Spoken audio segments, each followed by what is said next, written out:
नमस्कार, शीतल की कहानियों में आपका स्वागत है। आज की कहानी का नाम है किराए का बंधन। सुधीर वर्मा जी जो अपनी नौकरी से रिटायर्ड हैं और उनकी पत्नी हमारी ही सोसाइटी में रहते हैं। कुछ मकान छोड़कर उनका 2 मंजिला मकान है। वैसे तो 2 बेटा बहू पोते पोती हैं, पर दोनों अपने परिवार के साथ बाहर रहते हैं। कभी कभी तीज त्योहार पर आना जाना होता है, वरना वो भी नहीं। दोनों अंकल आंटी को बस एक दूसरे का ही सहारा था। उम्र हो जाने के कारण आंटी ज़्यादा काम नहीं कर सकती थी, इसलिए एक फुल टाइम मेड लगी हुई थी घर का सब काम करने के लिए। पर खाना बनाने का काम आंटी ही करती थी, क्योंकि अंकल को आंटी के हाथ का खाना ही पसंद था। मकान के ऊपर का हिस्सा उन्होंने किराए पर दे रखा था, जिसमें सौरभ और उसकी पत्नी रहते थे। वे दोनों बहुत ही अच्छे स्वभाव के थे। उनका अंकल आंटी के प्रति व्यवहार भी बहुत अच्छा था। धीरे धीरे हमारा उनसे परिचय हुआ।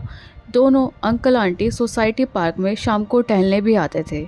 वहीं उनसे मुलाकात हुई थी। धीरे धीरे वो मुलाकात अच्छी जानकारी में बदल गई। मैं मेरी 4 साल की बेटी को लेकर पार्क जाती थी। अंकल और आंटी बहुत ही खुश मिजाज स्वभाव के लोग थे, पर बेटों और बहुओं के व्यवहार के कारण थोड़ा सा परेशान जरूर रहते थे। एक ही सोसाइटी में होने के कारण किसी न किसी के यहाँ पार्टी में भी अंकल आंटी से मुलाकात हो जाती थी, पर काम की व्यवस्था के कारण ज़्यादा आना जाना नहीं था। एक दिन जब मैं अपनी बेटी को स्कूल से लेकर लौटी तो पता चला कि आंटी की तबीयत बहुत ख़राब है। उन्हें हॉस्पिटल ले गए, पर आंटी वहाँ से वापस घर ना आ पाई और वो चली गई अनंत यात्रा पर, जहाँ से कोई वापस ना आता। आंटी के जाने का गम धीरे धीरे अंकल को अंदर ही अंदर खाने लगा। उनके बहू बेटे आए हुए थे, अंतिम क्रियाक्रम के बाद वापस चले गए थे। अब अंकल बहुत अकेले रह गए थे। काम वाली काम करने आती थी तो अंकल के लिए खाना भी बना देती थी। ऐसे में सौरभ, उसकी पत्नी, अंकल का हर तरह से ख्याल रखते थे। बहू बेटे साल में कभी आ जाते थे, पर 1-2 दिन रुककर वापस चले जाते थे। अंकल की तबीयत भी अब खराब रहने लगी थी, परंतु उनके बहू बेटे उन्हें अपने साथ शायद नहीं रखना चाहते थे। एक बार किसी ने पूछा भी कि अपने पिताजी को साथ ले जाओ, तो बोले हम सब तो ऑफिस चले जाते हैं, शाम को लौटते हैं और बच्चे स्कूल चले जाते हैं। ऐसे में पिताजी सारा दिन अकेले कैसे रहेंगे। यहाँ सौरभ और उसकी पत्नी रहते हैं और सोसाइटी में पिताजी के दोस्त भी हैं। पिताजी को अकेलापन महसूस नहीं होगा। आज अंकल की तबीयत अचानक खराब हो गई थी। उन्होंने सौरभ को बुलाया, वो उनको अस्पताल ले गया था। अंकल को एडमिट कर लिया गया था। सोसाइटी के 1-2 लोग और भी थे वहाँ। उनके बेटों को खबर कर दी गई थी, परंतु उन्होंने कहा ऑफिस से छुट्टी लेकर आ जाएंगे। सारा दिन उन्हें के आने का इंतज़ार हो रहा था। पूरा दिन बीत गया पर कोई नहीं आया। बाकी लोग भी अपने घर जा चुके थे। अंकल को होश आ गया था। उन्होंने सोचा अब तक उनके बेटे बहू आ चुके होंगे और उनसे मिलने के लिए तड़प रहे होंगे। उन्हें रूम में शिफ्ट कर दिया गया था। रूम में आने के बाद भी वहाँ केवल सौरभ को देखकर उन्होंने इशारों से बेटों के बारे में पूछा, तो सौरभ ने बताया कि उन्होंने तत्काल खबर कर दी थी, आते ही होंगे। अंकल निराश हो गए। उन्होंने आंखें बंद कर ली। आंसू उनके गाल पर ढुलक आए थे। वे अपना दुख किसी के सामने बयान नहीं कर सकते। वे समझ चुके थे कि उनके बेटों के पास उनके लिए इतना भी समय नहीं है कि हालचाल भी लेने आ जाए। पूरी रात सौरभ ही उनके साथ रहा था। सौरभ ने एक बेटे के समान उनका ख्याल रखा। दूसरे दिन छोटे बेटे रवि का फोन आया कि उन लोगों को ऑफिस से छुट्टी नहीं मिली और बड़े भाई भाभी बाहर घूमने गए थे, क्योंकि उनकी बेटी का जन्मदिन है। तो प्लीज़ पिताजी का ध्यान रख ले। अस्पताल का बिल वो ऑनलाइन पेमेंट कर देगा। छुट्टी मिलते ही वो सब घर आएंगे। तीसरे दिन अंकल डिस्चार्ज होकर घर आ गए थे। दोनों लोग उनका हर तरह से ध्यान रख रहे थे। सौरभ ने अपने ऑफिस से 4 दिन की छुट्टी भी ली थी। उसके बाद उसे ऑफिस जाना था।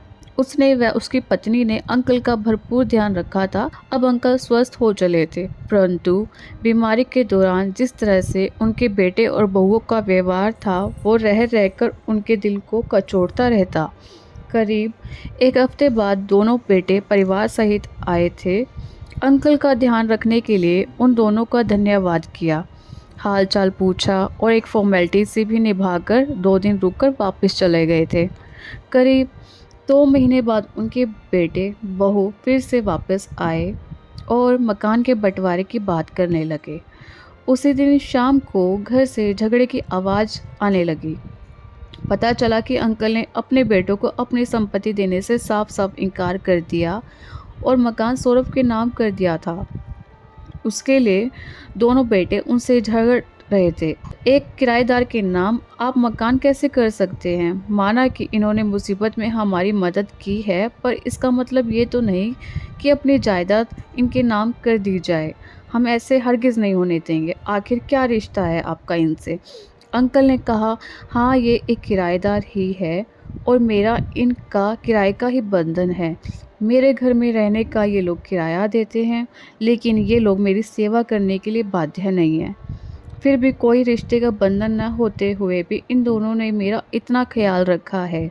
जिस समय मुझे मेरे बेटों की ज़रूरत थी, उस समय सिर्फ ये लोग मेरे साथ खड़े थे, दिन रात ख्याल रखा है। इन लोगों ने मेरा और मेरे बेटों के पास तो समय ही नहीं था। मेरे सुख दुख में सिर्फ मेरे किराएदारों ने मेरी मदद की है, इसलिए मैंने ये मकान इनके नाम कर दिया है। जब तक मैं जीवित हूँ, ये दोनों यहीं रहेंगे। मेरे मरने के बाद ये मकान इनका होगा।